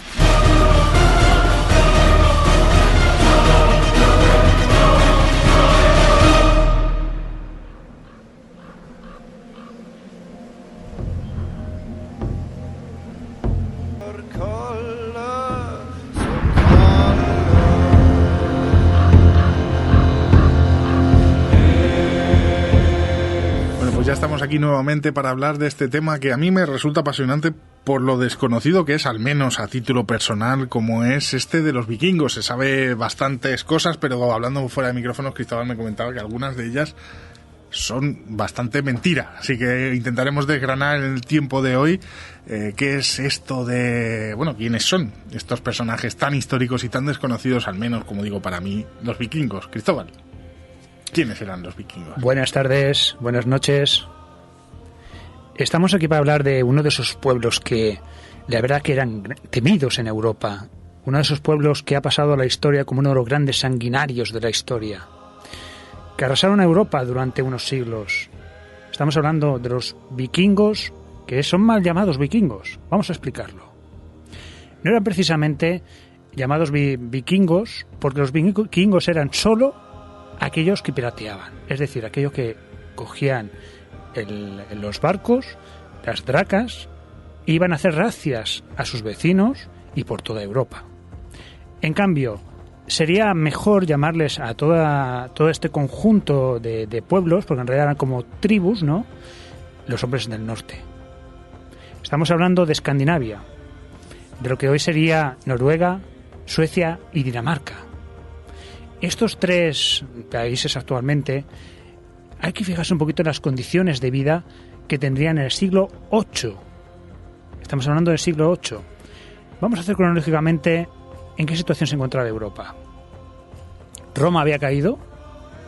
Estábamos en una situación donde Europa no había un poder férreo, salvo en el siglo IX con Carlomagno, que intentó hacer, digamos, un imperio, pero que enseguida cayó ese imperio, el imperio de Carlomagno.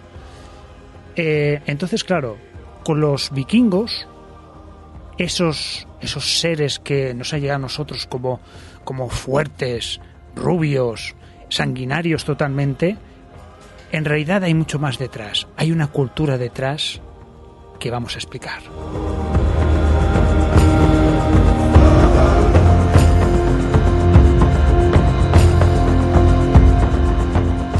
La verdad que hoy va a ser un verdadero placer porque vamos a contar también con Marta Envid, nuestra compañera, que nos va a hablar, porque precisamente tenemos esa serie, ¿no?, que está arrasando en el mundo, que es Vikingos, del canal Historia. Una serie que por fin muestra a los vikingos tal y como eran. Tiene algunos fallos, que si queréis después los comentamos, algunos pequeños fallos. Pero en general yo creo que nos da una idea muy aproximada de lo que eran los vikingos. Y la verdad que esta serie está arrasando en el mundo. Por ejemplo, aquí tenemos una gran seguidora de esta serie, ¿verdad, Marta? ¿Qué es lo que te has encontrado con esta serie? Bueno, pues realmente es una serie que refleja muy bien cómo era la época de los vikingos, cómo realmente vivían en los pueblos, las jerarquías que tenían, el rol que tenía la mujer, cómo ellos son, a pesar de esa imagen de bárbaros que escondían detrás una inteligencia que pudieron, que llevaron a cabo hasta poder llegar a conquistar, primeramente llegar a Inglaterra, con lo cual es un compendio que quizá estemos equivocados de la imagen real de los vikingos a la que tenemos en la actualidad.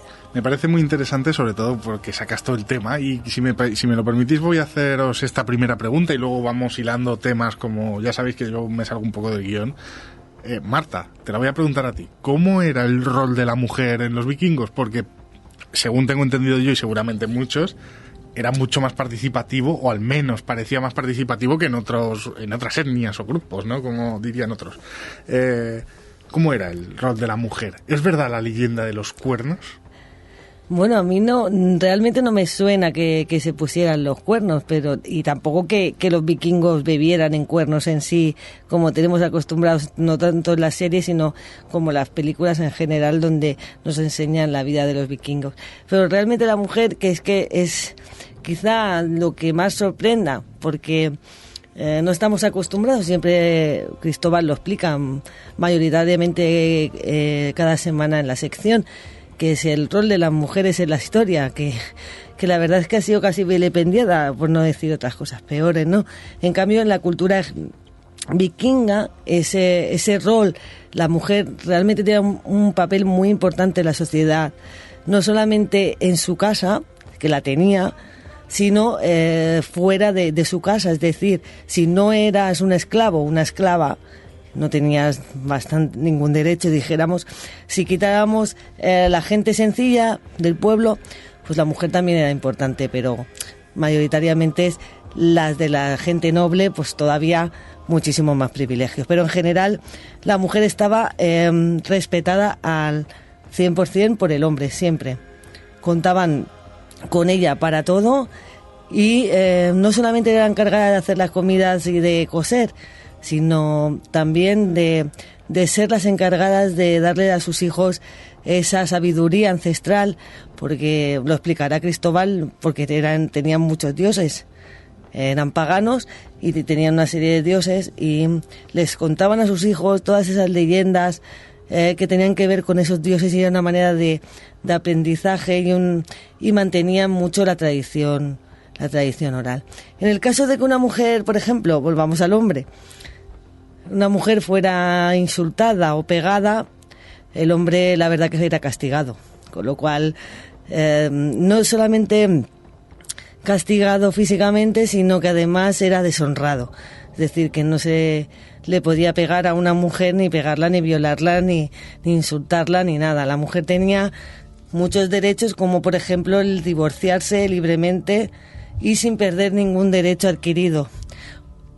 Bueno, mayoritariamente, si una mujer tenía dinero o bien, y si se casaba con un hombre de bien, si decidía divorciarse, esa mujer luego, al divorciarse, no se quedaba sin nada. El hombre tenía que darle todo aquello que ella había aportado a ese matrimonio. Además, podía divorciarse por diversos motivos. Porque el hombre no le gustara, pues a lo mejor no era habitual. Pero si ese hombre pues tenía una disfunción eréctil, ese hombre no la satisfacía sexualmente, o cualquier tipo de circunstancia similar, la mujer era libre de separarse, divorciarse, y el hombre pues tenía que atajarlo. Y aunque claro, también los nobles vikingos podían tener más de una mujer, también es cierto. Y bueno, pues por desgracia, ¿qué pasó? Pues tenían una mente más abierta sexualmente, más dijéramos. ¿Qué pasa? Que cuando al transcurrir del tiempo, cuando el cristianismo se empieza a expandir, sobre todo pues en Escandinavia y en algunos países, no sé si es Suecia, si no me equivoco, entonces la mentalidad empieza a cambiar, porque se convierten al cristianismo, y con ello las mujeres empiezan a ser relegadas a un segundo plano. Se les quita ese poder que tenían para poder políticamente, que también lo tenían, y entonces pues mayoritariamente llegaríamos casi a nuestros días, lo que ha sido la mujer hasta hace bien poco. Pero quizá es la parte desconocida del pueblo vikingo, ¿no? Unos bárbaros, unos salvajes, lo que eran capaces de hacer cuando llegaban a un sitio. En cambio, en su pueblo, con sus propias mujeres, era todo lo contrario, con lo cual creo que estaban asalvajados, como dirían unos, pero en cambio muy evolucionados mentalmente.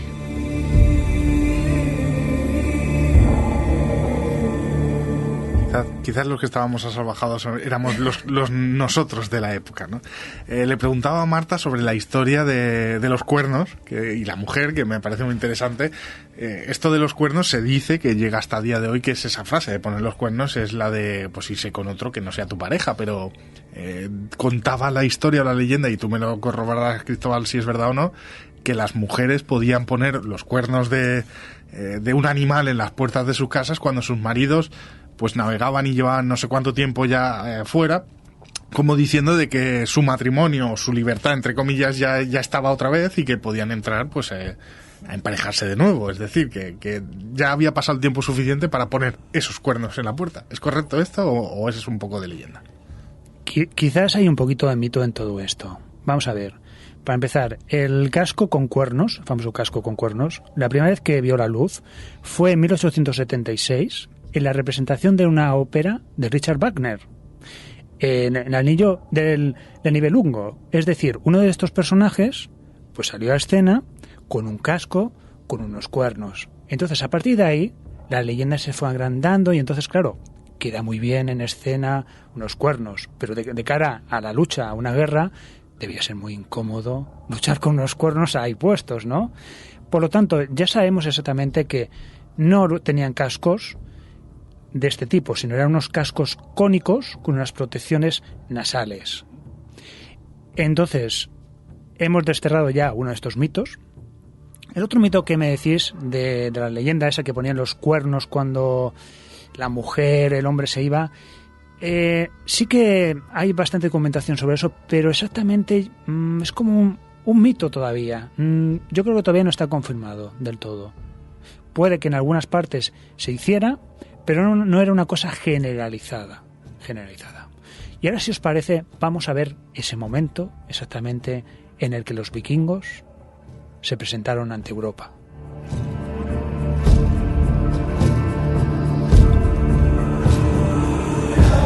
Ese momento quedó siempre grabado en la memoria de aquellos que los vieron. Fue en Lindisfarne, en un monasterio que estaba en las costas de Inglaterra en el 793. Fue cuando hicieron la presentación, digamos, a Europa de estos vikingos. ¿Qué hicieron? Pues simplemente arrasar con todo lo que encontraron. Era fácil, era un monasterio. Los monjes seguramente lo último que vieron y pensaron es que los demonios habían escapado, que venían a por ellos, que era el fin de los tiempos. ¿Por qué los vikingos empezaron a hacer estas razias? ¿Por qué empezaron a expandirse por Europa haciendo estas tropelías, buscando sobre todo plata, que era lo que más buscaban, y dinero fácil? Tenemos una explicación.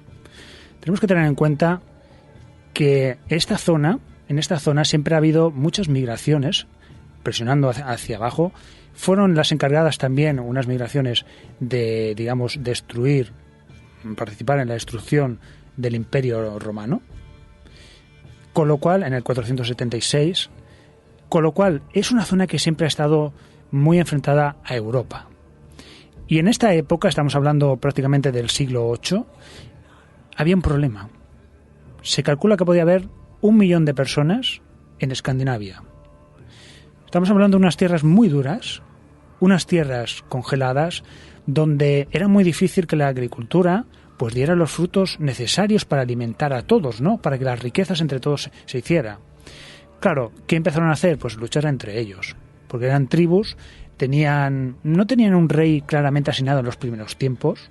Después sí que es verdad que la figura del rey se fue, digamos, apropiando, ¿no?, de estas pequeñas tribus que tenían pues su jefe local. ¿Y qué decidieron? Pues explorar y hacer esas razias, que las razias eran esos ataques rápidos, lo más fácil posible, gracias sobre todo a unos barcos impresionantes, los Drakkar. Los Drakkar, es decir, los barcos dragones. Los dracos tenían lo que es un mascarón, tenían la forma de un dragón, porque el dragón era muy importante para los vikingos. Pero este barco solo era utilizado para estos fines, para asaltar, para piratería. ¿Por qué? Porque también tienen otros barcos, otro tipo de barcos que utilizaban pues para el comercio, etcétera. Tenemos que tener en cuenta que Europa, el mundo europeo se habría enfrentado antes a algunos piratas, ¿no? Cabe recordar, incluso en el siglo I a.C., Pompeyo el Grande, cómo tuvo que recolectar, digamos, toda la flota que había, no solo romana, sino también pesqueros, etcétera, y bordeando lo que era todo el ancho del Mediterráneo, cada ciertos metros, con un barco, hizo con los piratas intentar para que se refugiaran en tierra, que fue ahí donde el ejército romano pudo acabar con esos piratas que asolaban el Mediterráneo. Por lo tanto, estamos hablando que estaban preparados, pero ¿qué pasaba? El Imperio Romano había desaparecido. No había una fuerza superior capaz de detener a estos vikingos. El único que pudo detenerles fue el emperador Carlomagno. Sí que fue capaz, lo que pasa que, ¿qué pasó? Pues rápidamente su imperio se deshizo, como todos sabemos. Sabemos que Carlomagno, incluso, claro, en la marca hispánica, la mitad de Cataluña, logró pues hacerse para detener a los árabes, ¿no? A los musulmanes que habían atacado pues la península ibérica. En el 711 habían desembarcado. Con este panorama, los vikingos se encontraban a su aire. Eran unos guerreros feroces, que gracias a estos barcos podían navegar por los ríos, con lo cual se podían internar en cualquier sitio de Europa, cualquier sitio de incluso la península ibérica. Tenemos noticias incluso que tranquilamente se internaban en el Ebro, llegando a Zaragoza y más allá de Zaragoza. Es decir, atacaban por sorpresa. Ahí, después de Inglaterra, intentaron, claro, seguir más hacia el sur. En el sur, que se encontraron Galicia. Hay una anécdota que me encanta. Los vikingos vieron lo que es la Torre de Hércules, navegando. Ellos pensaron, semejante construcción, aquí debe haber una gran civilización, muchos tesoros, pero claro, al desembarcar, claro, se quedaron de piedra. Vieron que eran simplemente pueblos de pescadores. No pensaron que la Torre de Hércules había sido un faro romano y la civilización romana ya no estaba. Igualmente fueron rechazados en Galicia por el rey Ramiro I, ¿no? Fueron rechazados. Pero ellos siempre intentaban seguir más allá, entonces llegaron hasta la zona musulmana. Destruyeron Sevilla. Llegaron a destruir Sevilla hasta que el ejército de Ramán II al frente los rechazó, los pudo rechazar. Es decir, vemos como cuando un ejército organizado y poderoso los podía rechazar, porque estamos hablando que como máximo podían en estas expediciones juntarse a lo mejor 5.000 hombres. Sí que eran terribles en sus ataques, tenían, digamos, una infantería muy especial que eran los Berserkers, que son unos guerreros muy especiales. Estos guerreros se los ha considerado a veces como eran como los hombres lobo, que aquí venían esa historia, ¿no? Estos hombres luchaban desnudos y antes de entrar en combate comían unas setas alucinógenas. Uno dice la mosquita, bueno. Manita muscaria. ¿Cómo? Amanita muscaria, es que no sé cómo se dice. Vanita. Vanita. Manita, ¿no? Manita muscaria. Creo que sí. Bueno, setas alucinógenas. Manita muscaria. Otro tipo de setas que realmente los convertía en unos fieros guerreros. Tan fieros que les temían hasta sus propias tropas. Es decir, los otros vikingos les temían cuando entraban en combate. Directamente no controlaban en los verses su furia. Y si no se encontraban pronto con el enemigo, la emprendían con sus compañeros. Perdían el control totalmente, no tenían miedo de nada. Se dice que incluso iban a 4 patas, corrían a 4 patas, se volvían locos desnudos, atacaban sin ningún miedo a ningún sitio. Y de aquí vienen quizás esas historias de hombres lobos del norte.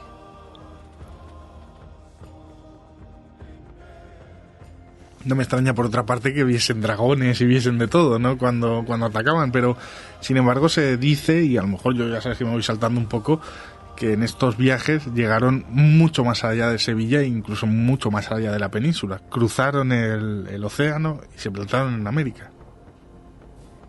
Vamos a ver. También hay que decir que antes de pasar al Atlántico, en el Mediterráneo, fijaros dónde llegaron, Constantinopla. Ahí hay una historia que quizás algún día contemos, ¿no? Que se enamoró una noble de Constantinopla de un vikingo y tuvieron una historia. Eran muy importantes, incluso Rusia, Kiev, fue fundado por los vikingos.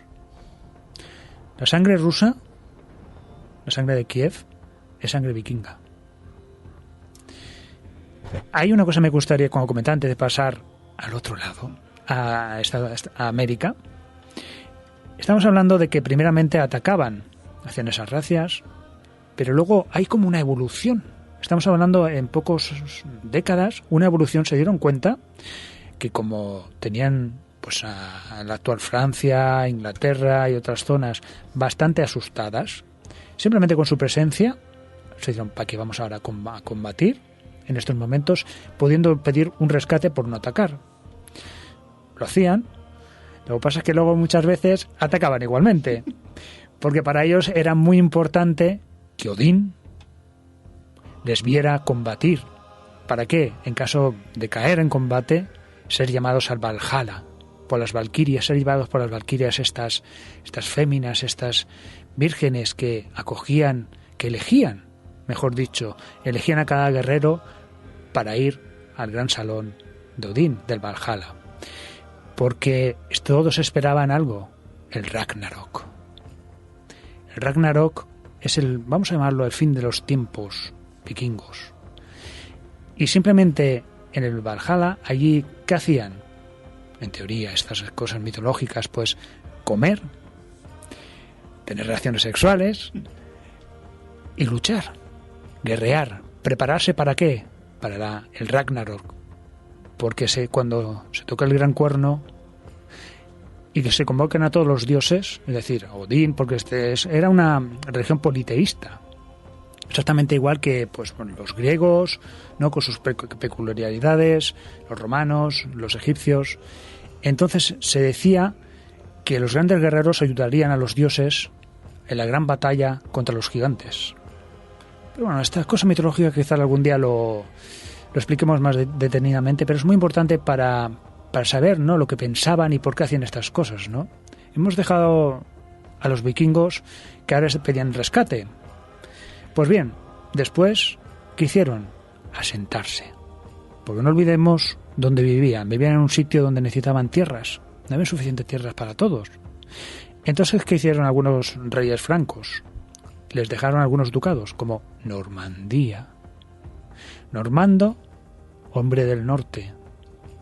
Es decir, los normandos eran justamente descendientes de vikingos, que se asentaron aquí, que fueron contratados, vamos a decirlo así, contratados por estos reyes francos, que a cambio de estas tierras les pedían que les protegieran de los otros vikingos.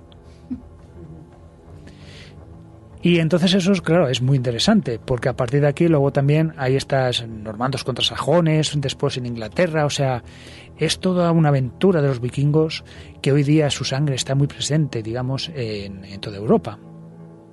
Y ahora sí, vamos a dar ese salto al otro lado del Atlántico.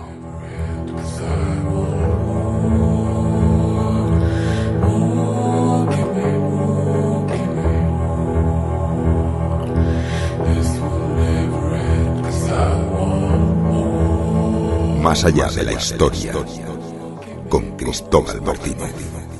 No solo se establecieron en Islandia, esa tierra que es de fuego y hielo, ¿no? Vemos tantos volcanes, tantas nieves. Por esas zonas se establecieron allí los vikingos, llegaron allí. Pero claro, estamos hablando, por ejemplo, de un personaje, un vikingo también muy famoso, Eric el Rojo. Claro, es fácil saber por qué llamaban a Eric el Rojo, porque era pelirrojo, ¿no? Entonces, ¿qué pasó? Fue desterrado Eric el Rojo y decidió navegar hacia lo que hoy es Groenlandia. Groenlandia significa tierra verde, curiosamente, ¿no? Y hoy día la vemos totalmente cubierta de hielo. ¿Por qué Eric el Rojo se inventó este nombre? Claro, algunas teorías dicen que en aquella época sí que esta era totalmente verde, pero hay otra teoría que es mucho mejor, ¿no? Yo creo que es la más apropiada, que para que otros vikingos fueran a parar allí, claro, les vendió aquello como si aquello fuera el paraíso, ¿no? Entonces de esa manera, exacto, como si fuera el Valhalla, o sea, una tierra verde, una tierra totalmente llena de recursos. Claro, porque es lo que le interesaba también, tener poder, ¿no? Poder tener su propio, vamos a llamarlo, reino, de alguna forma. Aunque cuidado con estas cosas de los reyes, pero sí. Y después, ¿llegaron a América los vikingos? Esa quizás es la gran pregunta, ¿no? ¿Llegaron antes que Cristóbal Colón a América? Pues yo creo que con los datos que tenemos hoy día, aunque cuesta mucho afirmarlo, yo creo que sí. Estamos hablando de que justamente el hijo de Eric el Rojo, Leif Erikson, hacia el año 1000, pudo llegar a estas tierras. Estas tierras que se embarcarían prácticamente en Terranova, zona de Canadá, algunos dicen también en la zona de Manhattan, que se establecieron por ahí algunas comunidades de vikingos. En algunas historias, en algunos relatos, nos llegan que, extrañamente, de la tierra de Vinlandia, quizás de estas sagas no tan famosas que hacían los vikingos, pues Vinlandia decían que podría ser esta tierra que era América. Claro, Vinlandia, tierra de la viña. En Terranova, la parte esa de Canadá, tierras tan frías, allí habrían viñedos, o sea, viñas. Quizás estamos hablando de otra tierra, pero sí que es verdad que se han encontrado en Terranova algunas construcciones típicas de Escandinavia. Entonces, claro, hoy día se acepta que los vikingos llegaron allí. Cierto es que quien más interés han puesto esto han sido los historiadores escandinavos. Eso sí que es verdad. Pero claro, si nos ponemos a pensar, ¿qué les impedía ir después de Groenlandia un poquito más allá? No solo a explorar, sino un día que están pescando ballenas o cualquier cosa y de repente aparecen esas costas. Es muy lógico y muy normal. Y cada vez que recuerdo estos hechos, hay que pensar que estos barcos, los drakars, no tenían cubierta. Imaginaros pasar semanas, quizás algún mes, en estos barcos a la intemperie totalmente. Debía ser algo muy duro de realizar, pero estas gentes estaban preparadas para el frío, preparadas para la navegación. ¿Cómo navegaban? Esa es otra cosa importante. Se ha dicho muchas cosas sobre la navegación de los vikingos, que incluso tenían miedo a la niebla, que navegaban solo por las estrellas, pero también que había una cosa, quizás, que la hemos encontrado actualmente, que les ayudó a navegar.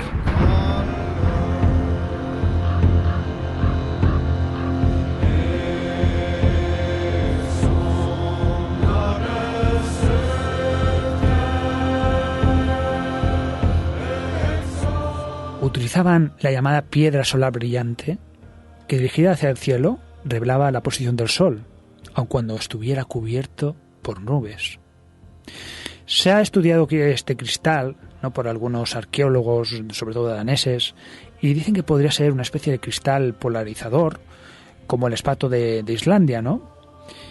Una forma transparente de calcita, muy común en Escandinavia, que podrían haber utilizado para poder navegar tan lejos. Entonces, con lo cual, estamos hablando de unos navegantes extraordinarios y que incluso en sus sagas quizás llamaron hombres feos a los indios de Norteamérica, ¿no? Tiene guasa, ¿no?, que llamaran feos a alguien cuando los vikingos, bueno, había de todo, pues no eran exactamente todos tan rubios, tan guapos, Pero sí que es verdad que estamos ante un hecho casi irrefutable de que llegaron a América. A colación de lo que acabas de decir, porque claro, nosotros quizá ahora no nos pongamos en situación, pero en aquella época, como bien has dicho, Cristóbal, las tierras no eran nada fértiles, con lo cual quizás los vikingos no estaban tan fornidos, ni eran tan robustos ni musculosos. Además, los vikingos, hay que mencionar que igual que llegaron a Europa y a otros sitios, también se mezclaban, con lo cual ya la etnia, si se puede llamar etnia, que luego no haya ningún problema por decir etnia, no eran rubios, como bien has dicho, que quizá habrían morenos, mayoritariamente serían morenos, no muy altos, de a lo mejor 1 metro y un poquito más altos que yo, un metro 70, con lo cual, según cuentan, y yo no sé si esto es cierto y tú lo puedes corroborar o por lo menos tener mucha más idea que yo, es que según esos mitos escandinavos, muchos de los dioses, como se representaban con cabelleras blancas, pues los vikingos para imitarlos, lo que hacían era inventar una especie de jabón con el que se daban en la barba para que quedaran de color blanco, o no blanco, sino o blanco o rubio. Un poco era como, pues eso, representar a sus dioses aquí.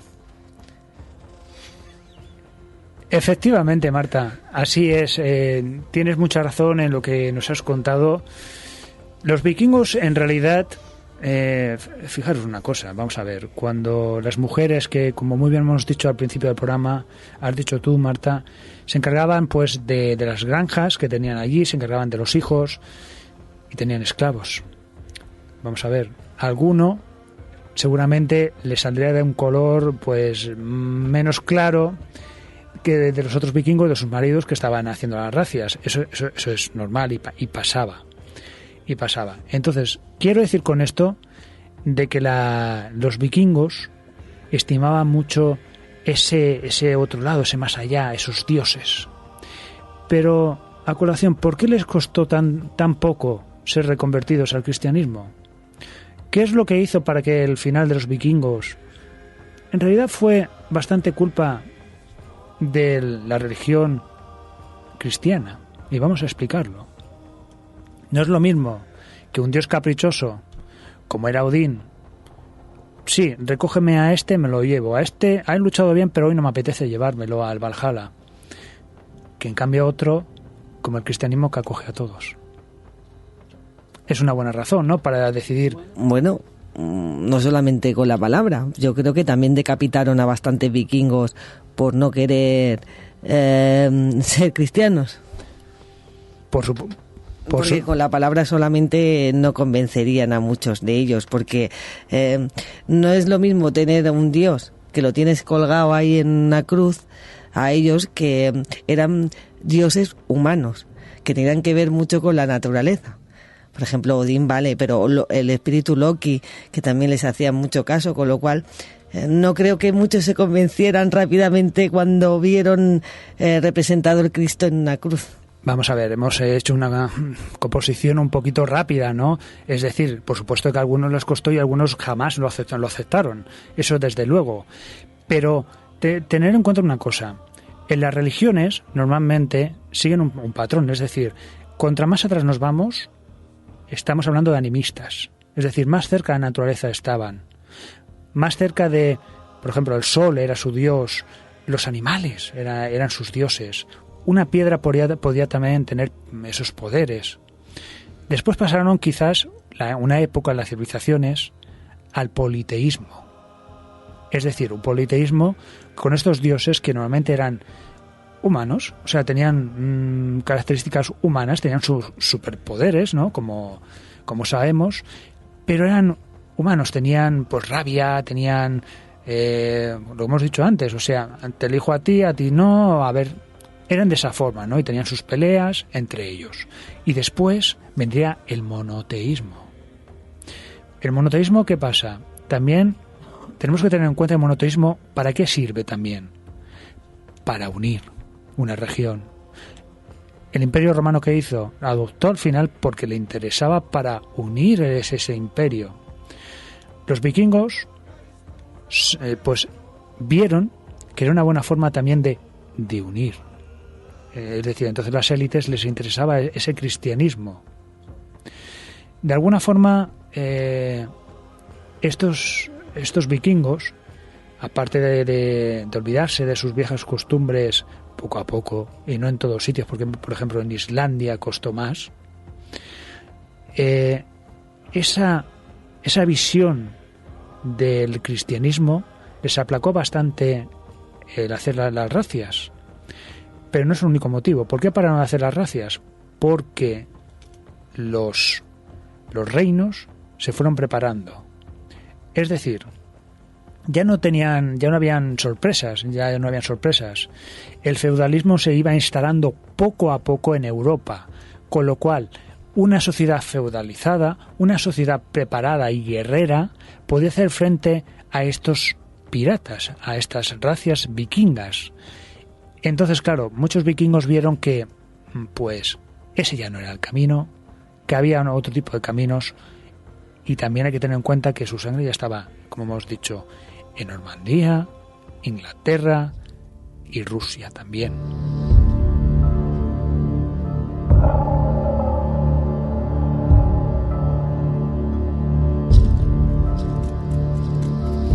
Bueno, Cristóbal, se nos echa el tiempo encima y nos dejamos muchísimas cosas en el tintero. Entre otras cosas, no hemos hablado de cómo era la vida del día a día de un vikingo o cómo era su forma de gobierno. Son preguntas que tenemos pendientes. Ni tampoco de la mitología en sí. Sí que hemos mencionado a Loki o a Odín, a Thor, ¿no? El martillo, que es, yo creo que es uno de los más famosos. Pero si te parece, lo vamos a emplazar a una segunda parte que haremos un poquito más adelante, que además podemos también tratar un poco, me dejáis unos días para mirar la serie y así la podemos comentar también, y los errores precisamente de la serie. Yo creo que tiene una segunda parte, si no, los oyentes nos lo digan, si no quieren segunda parte, pues no lo hacemos, pero yo creo que es interesante, pues nos dejamos muchas cosas, pero sí que te tengo que preguntar, ¿cómo fue su final? ¿Cómo acabaron los vikingos? Bueno, primeramente yo creo que sí que ha sido una breve presentación, ¿no?, de los vikingos, pero que merece esa segunda parte, quizás algún día, ¿no?, y hablar de esos mitos, de esa forma de vida, como tú has dicho, ¿no?, y otros secretos que vamos a ir investigando poco a poco. ¿Y qué es ese final de los vikingos? Pues muchos historiadores nos dicen que fue con la caída del rey Harald el Despiadado, que murió en la batalla del puente de Stamford hacia el año 1066, justamente cuando intentaba tomar posesión de Inglaterra. Otros, en cambio, otros historiadores, el final de los vikingos como tal, nos dicen que fue en 1085, durante el final del reinado de un rey muy famoso, Canuto, ¿no? La verdad es que hay que decir que el final fue inevitable, por lo que hemos comentado antes, por la religión cristiana y por el hecho de que los reinos cristianos se habían hecho mucho más fuertes y ya no podían aprovechar los vikingos esa debilidad que hubo siglos atrás. Muchas gracias, Cristóbal. Próximamente tendremos esa segunda parte, seguro. Muchas gracias a vosotros y nada, simplemente decir que es importante saber de que todos estamos mezclados. Todos estamos mezclados porque imaginaros, los vikingos han estado por toda Europa, más allá incluso en América. Nosotros aquí en la península ibérica, déjame comentar una cosa, en la península ibérica, fíjate, hemos tenido migraciones del norte desde hace más de 10.000 años. Hemos tenido, por supuesto, romanos, cartagineses, griegos, fenicios, hemos tenido musulmanes, francos. Vamos a ver, o sea, estamos hechos de pedacitos de todos. Y aún hay gente que se cree que los andaluces son de otra raza. Fíjate cómo estamos. Me despido yo el programa. Os comentamos, hablando de los vikingos, esperemos no os encontréis la cornamenta en la puerta de vuestra casa. Hasta la semana que viene. Muchas gracias. ¡Ana! ¡Ábreme! ¡Ana! No haberte ido tan lejos.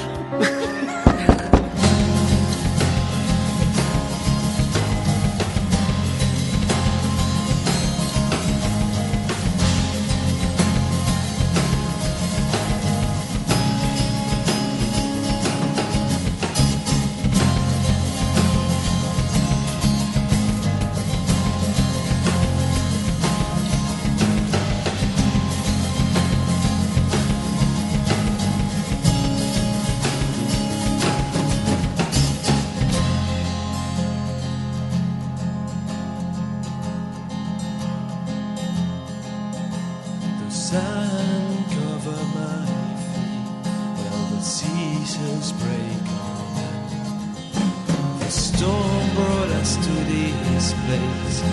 A strange time, a strange heathen. No words can explain the beauty I have seen. It's like if no one could ever come. It's like if we were the first. This is a chance. We get into the jungle, I can feel its peace. It's plenty of strange figures I have ever seen. From here I can see a creation, hundreds of souls that are saved. A feeling of inspiration that showed me the clear and the right way. Oh, this untouched place is the last heaven on earth. These creatures and flowers are here to stay away. We must leave this land, 'cause the heart of nature lives in it. It's a must to leave this place. We will part and follow our way. This place is the last heaven on earth.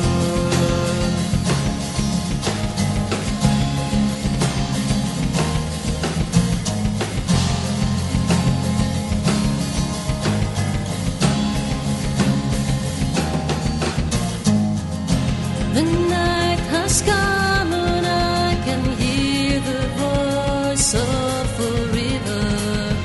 I'm watching the stars, the light of one turning black. That light at my eyes, they are close to forget what they have seen. The river has told me that I have ever been. The sight of a creature, it's praying for me to forgive. I must say the truth and listen to that voice in the thoughts of nature believe. Holy untouched place is the last heaven on earth. These creatures and flowers are here to stay away. We must leave this land, 'cause the heart of nature lives in it. It's must to leave this place. We will part and follow away, 'cause this place is the last heaven on